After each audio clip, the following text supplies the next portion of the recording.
Okay, today's book from Nine is Thank You, Mr. Falker by Patricia Polacco. I'm not sure if I'm saying the author's name right, so I'm sorry. Thank you, Mr. Falker.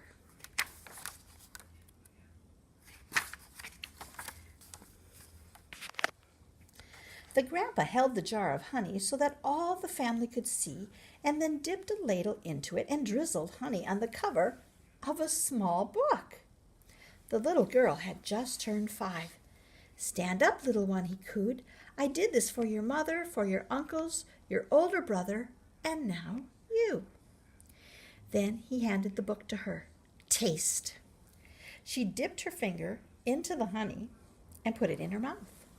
"What is that taste?" the grandma asked.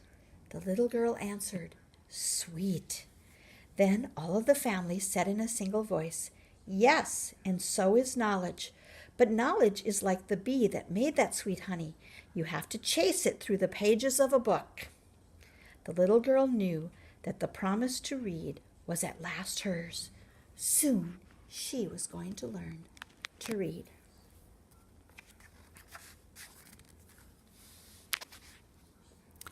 Tricia, the littlest girl in the family, grew up loving books.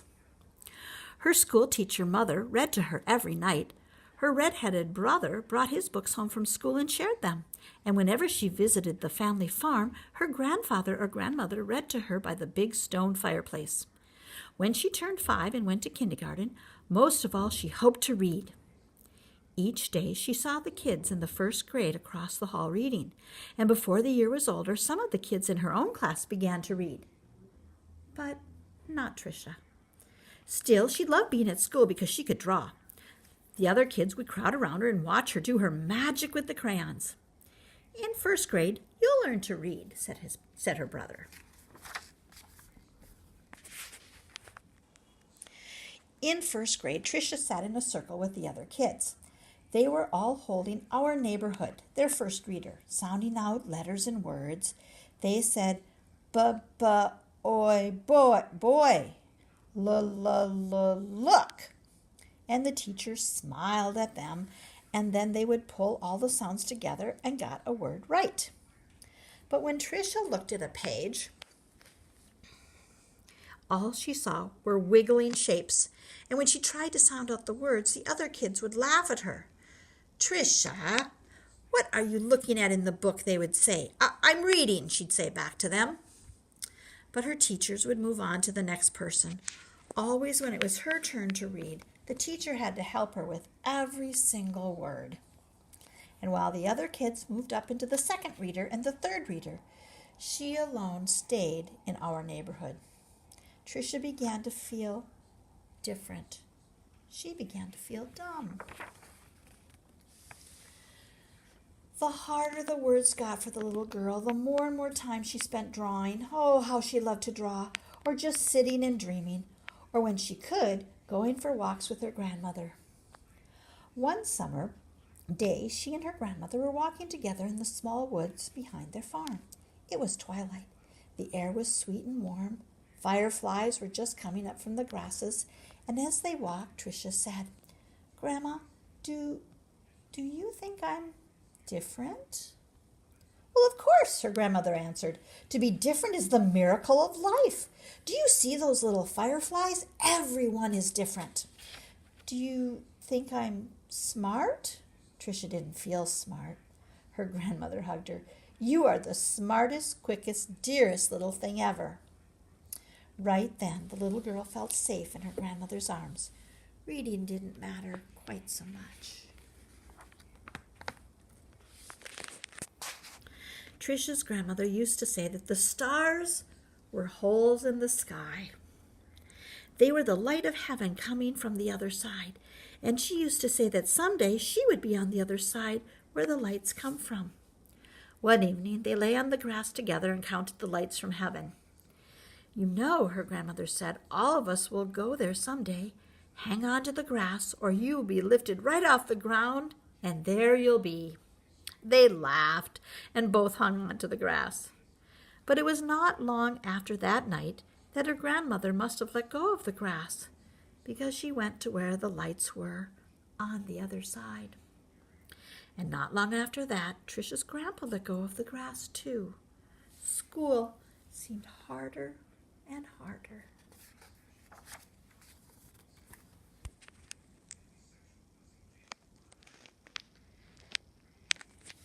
Reading was just plain torture. When Sue Ellen read her page or Tommy Bob read his page, they read it so easily that Tricia would watch the top of their heads to see if something was happening to their heads that wasn't happening to hers. And the numbers were the hardest thing of all to read. She never added anything right. Line the numbers up before you add them, the teacher would say. But when Tricia tried, the numbers looked like a stack of blocks, wobbly and ready to fall. She just knew she was dumb. Then one day her mother announced that she had gotten a teaching job in California, a long way from the family farm in Michigan.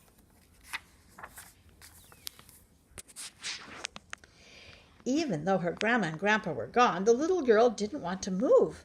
Maybe, though, the teachers and the kids in her new school wouldn't know how dumb she was. She and her mother and her brother moved across the country in a two-tone 1949 Plymouth. It took 5 days. But at the new school, when she tried to read, she stumbled over words. The cat ran. She was reading like a baby in 3rd grade. And when her teacher read along with them and called on Tricia for an answer, she gave the wrong answer every time. "Hey, dummy," a boy called out to her on the playground. "How come you're so dumb?" The other kids stood near him and they laughed. Tricia could feel the tears burning in her eyes. How she longed to be back in her grandparents' farm in Michigan. They were not being kind at all.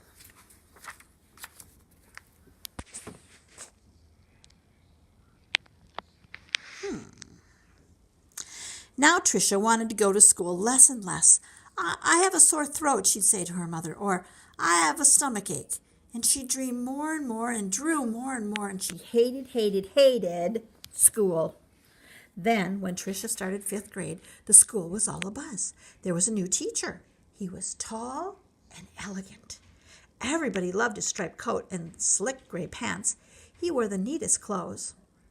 All the usual teachers' pets gathered around him. Stevie Joe, Alice Marie, Davy, and Michael Lee. But right from the start, it didn't seem to matter to Mr. Falker which kids were the cutest or the smartest or the best at anything. Mr. Falker would stand behind Tricia whenever she was drawing and whispered, "This is brilliant, absolutely brilliant. Do you know how talented you are?" And when he said this, even the kids who teased her would turn around in their seats and look at her drawings. But they still laughed whenever she gave a wrong answer. Then one day she had to stand up and read, which she hated. She was stumbling through a page in Charlotte's Web, and the page was going all fuzzy when the kids began to laugh out loud. Mr. Falker, in his plaid jacket and his butterfly tie, said, "Stop! Are you all so perfect that you can look at another person and find fault with her?"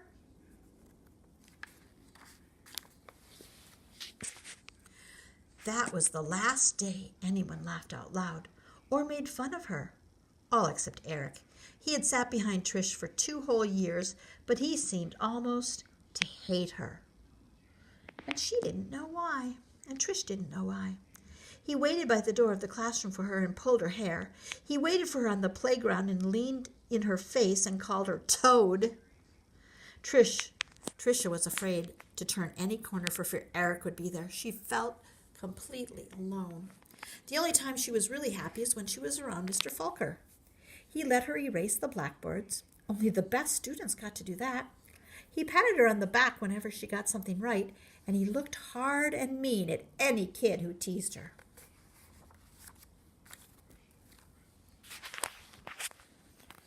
Here she is in the dark. Other kids are outside. But the nicer Mr. Falker was to Tricia, the worse Eric treated her. He got all the other kids to wait for her on the playground or in the cafeteria or even in the bathroom, and to jump out and call her stupid or ugly. And Tricia began to believe them. She discovered that if she asked to go to the bathroom just before recess, she could hide under the inside stairwell during the free time and not have to go outside at all. In a dark place, she felt completely safe. Oh, how sad that she didn't get to go out and play at recess. But one day at recess, Eric followed her to her secret hiding place. "Have you become a mole?" he laughed, and he pulled her out into the hall and danced around her. "Dumbbell, dumbbell, Maggie, old dumbbell." Tricia buried her head in her arms and curled up in a ball. Suddenly, she heard footsteps. It was Mr. Falker. He marched Eric down to the office, and when he came back, he found Tricia. "I don't think you'll have to worry about that boy again," he said softly. "What was he teasing you about, little one?" "I don't know," Tricia shrugged.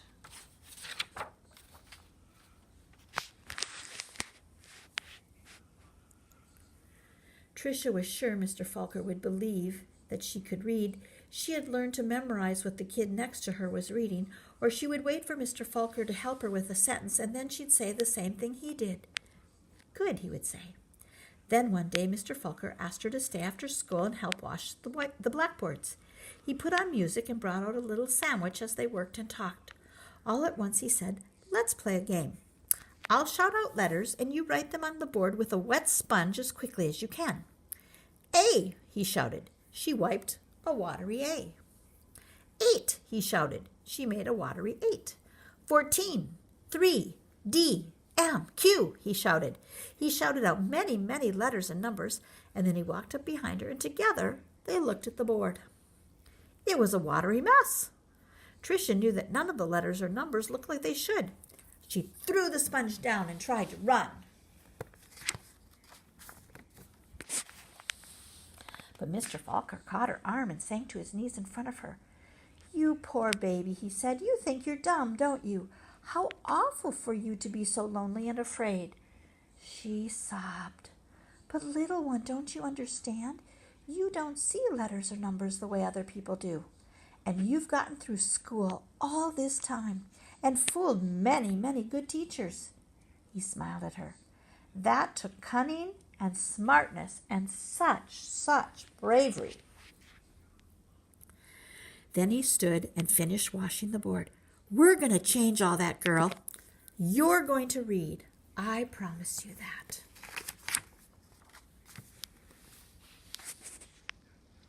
Now, almost every day after school, she met with Mr. Falker and Miss Pleasy, a reading teacher. They did a lot of things she didn't even understand. At first, she made circles in sand, and then big sponge circles on the blackboard, going from left to right, left to right.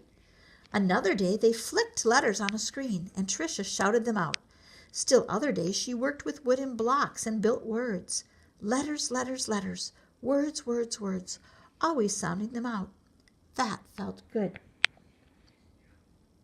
But though she had read words, she hadn't read a whole sentence, and deep down, she still felt dumb. And then one spring day, had it been 3 months or 4 months since they started, Mr. Falker put a book in front of her. She had never seen it before. He picked a paragraph in the middle of the page and pointed to it.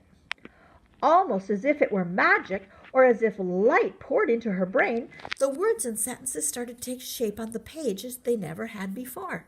She marched them off to... Slowly she read a sentence, and then another, and finally she read a paragraph, and she understood the whole thing. She didn't notice that Mr. Falker and Miss Pleasy had tears in their eyes.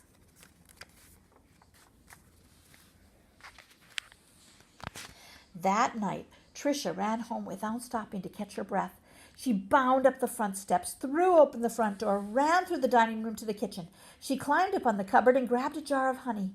And then she went to the living room and found the book on a shelf, the very book that her grandfather had shown her so many years before. She spooned honey on the cover and tasted the sweetness and said to herself, "The honey is sweet and so is knowledge, But knowledge is like a bee who made the honey. It has to be chased through the pages of a book. Then she held the book, honey and all, close to her chest. She could feel tears rolling down her cheeks, but they weren't tears of sadness. She was happy, so very happy. The rest of the year became an odyssey of discovery and adventure for the little girl. She learned to love school, and I know because that little girl was me, Patricia Poloco. I saw Mr. Falker again some 30 years later at a wedding. I walked up to him and introduced myself.